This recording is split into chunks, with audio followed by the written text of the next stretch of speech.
A gente começa falando do relatório final do projeto de lei das fake news, que retirou a proposta de criar uma agência reguladora de plataformas. Os deputados que representam o Paraná na Câmara criticam a medida. A proposta que criminaliza as fake news deve ser analisada pela Câmara Federal amanhã, depois de ter sua urgência aprovada pelos deputados. Caso seja aprovada na Casa, o texto ainda tem que passar pelo Senado. A ideia aí é de criar a Lei Brasileira de Liberdade, Responsabilidade e Transparência na Internet e estabelece regras para que obrigações aí sejam cumpridas pelas plataformas de redes sociais, aplicativos de mensagens e ferramentas de busca na sinalização e retirada de contas e conteúdos considerados criminosos. Há um ponto que precisa de atenção nesse projeto de lei. O relator, o deputado Orlando Silva, da Federação PT, PV e PCdoB, retirou do texto a ideia de criar uma agência reguladora de plataformas digitais. No texto final não há mais nenhuma menção à agência reguladora para fiscalizar as plataformas de redes sociais no país. Essa proposta estava detalhada na visão prévia aí do projeto de lei. Parlamentares que representam o Paraná na Câmara criticam a criação de um órgão regulador que iria definir o que é verdade e o que é mentira. O deputado Tião Medeiros, do PP, diz que o projeto nem deveria estar tramitando na Casa. Ele fala ainda sobre a liberdade de expressão. O próprio artigo 60 da Constituição, parágrafo 4º, diz que as matérias que tenham intenção ou proponham abolir os direitos e garantias individuais sequer podem tramitar.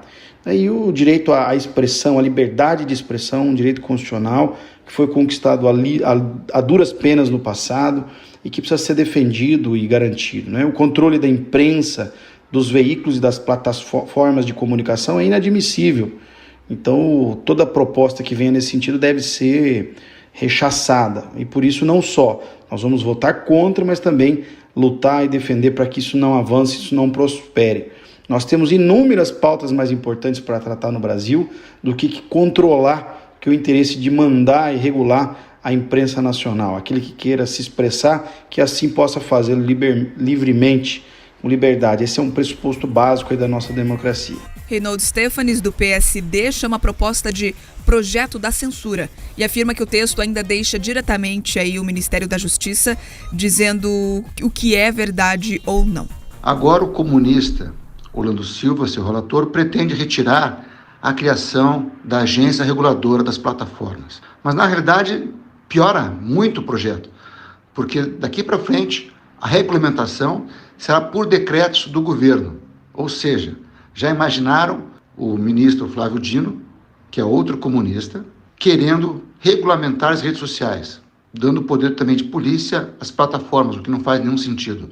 É muito ruim, é na realidade um calar as vozes dos brasileiros. Além disso, a questão da monetização das plataformas é muito perigoso. Isso vai fazer com que muita gente e empresa deixe de fazer publicidade nas plataformas, levando recursos para as televisões. Daqui para frente, opiniões serão censuradas. E não é você querer combater o crime, isso nós queremos. A questão é que isso é o que menos interessa nesse projeto de lei. É um controle realmente das opiniões divergentes com relação ao governo. Também procuramos deputados da base do governo federal para comentar a retirada da agência reguladora do atual projeto de lei que criminaliza as fake news, mas até o momento não tivemos retorno.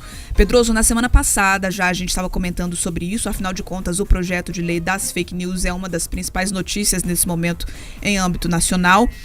Comentávamos sobre sim a necessidade de existir alguma regulação na intenção de coibir e fiscalizar os crimes que acontecem na internet, envolvendo, por exemplo, situações de violência contra adolescentes, crianças e instituições de educação pelo país. Foi justamente depois dessa situação que aconteceu em Blumenau, naquela creche em que 4 crianças morreram, que esse assunto voltou a ser discutido de uma forma diferente, com um olhar um pouco mais sério. Mas, ao que tudo indica, os parlamentares paranaenses observam esse PL como uma tentativa aí de censura e um olhar mais político do que criminoso para as redes sociais. Vamos lá, Bia. Você acerta em trazer esse retrospecto. E por quê? Quando você tem ali vários elementos e os políticos eles ajudam ali a tentar construir a narrativa, buscando as dores reais da sociedade. Então você citou aqui a tragédia acontecida na escola, os outros crimes promovidos muitas vezes pela internet, e é isso que muitas vezes você vai encontrar nas chamadas de algumas notícias ou na boca de alguns parlamentares que defendem o projeto. Mas quando você mergulha no texto e tenta perceber se realmente os instrumentos ali são voltados a combater o crime, coibir esse tipo de comportamento, responsabilizar as plataformas de verdade por única e exclusivamente esse tipo de comportamento, Bia, você percebe que não. Na verdade, o PL ele é muito mais amplo. Ele, inclusive, vem de um tempo pregresso desses problemas que a gente citou aqui. Ele já tramita na casa há mais de 2 anos. Então você tem ali o Orlando Silva promovendo e fomentando essa discussão há mais tempo do que a sociedade em si. Então quando você percebe que o grande objetivo são alguns instrumentos de controle, que o grande objetivo é, de fato, você ter ali um marco que possibilite o governo interferir no que é discutido na internet, você percebe que a motivação que parece nobre no primeiro momento, ela acaba se desvirtuando em prol de alguns aspectos mais ideológicos, se a gente pode pensar assim. Com relação à agência reguladora, parece até que era um bode na sala. Colocaram ali, e agora eles retiram, mas o principal, que é essa possibilidade do controle das vozes, do que é debatido, isso permanece. E esse é o grande elemento ruim, pernicioso que você tem nesse projeto de lei. Então, acertam os deputados aqui quando falam que o formato da discussão, o momento da discussão, ou até mesmo parte dessa discussão não deveria estar acontecendo. O que a gente deveria encontrar num PL que buscasse melhorar o nosso convívio nas redes sociais, Bia, são alguns elementos simples. Alguns estão contemplados aqui nesse projeto. Então, assim, por isso que ele não precisaria ser jogado inteiro no lixo. Ele precisaria simplesmente tirar o entulho autoritário que ele tem e você tocar as coisas boas. O que seria importante? Que todo mundo, Bia, pudesse se identificar para poder ter as suas contas nas redes sociais. Sabe, você quer criar uma conta? Então você coloca ali teus dados pessoais, teus documentos, você se identifica, porque caso você fale besteira, a justiça conseguiria te alcançar e te responsabilizar pelo que você falou. Você não teria nenhum tipo de censura prévia. Então assim, falou besteira, é responsabilizado como qualquer pessoa. Se eu falo besteira aqui, quem se sentir ofendido pode me processar. A Bia é a mesma coisa, o Marco é a mesma coisa, qualquer pessoa está sujeita a esse tipo de comportamento. Então, você poderia assim dar um rosto para essas pessoas e você acabaria com a praga ali dos fakes, daquelas contas robotizadas, você traria mais transparência. Você saberia que aquela pessoa do outro lado da rede é de fato uma pessoa e não alguém ali manipulando alguma coisa. Então, trazer uma identidade reforçaria esses controles. Outro aspecto que a lei poderia prever é o seguinte, é garantir de fato mais liberdade. A gente vivenciou no período eleitoral, há pouco tempo, a questão de a justiça eleitoral trazendo inovações sobre interpretação, sobre como tirar redes do ar, sobre quais discursos calar, quais permitir. Então a lei poderia, inclusive, deixar isso muito mais claro e muito mais transparente para que as pessoas não ficassem à mercê simplesmente de decisões judiciais ali de um período eleitoral sem saber direito quais são as normativas. E esse é um outro problema desse PL, porque se ele não regulamenta, se ele não deixa nada explícito, você terceiriza, né? Você teve um deputado falando ali, eles vão regulamentar por decreto. Esse é um problema, mas você também deixando ela vaga o suficiente, a gente já sabe que ela será interpretada no Supremo Tribunal Federal. E a partir daí, ninguém tem garantia nenhuma do que pode acontecer.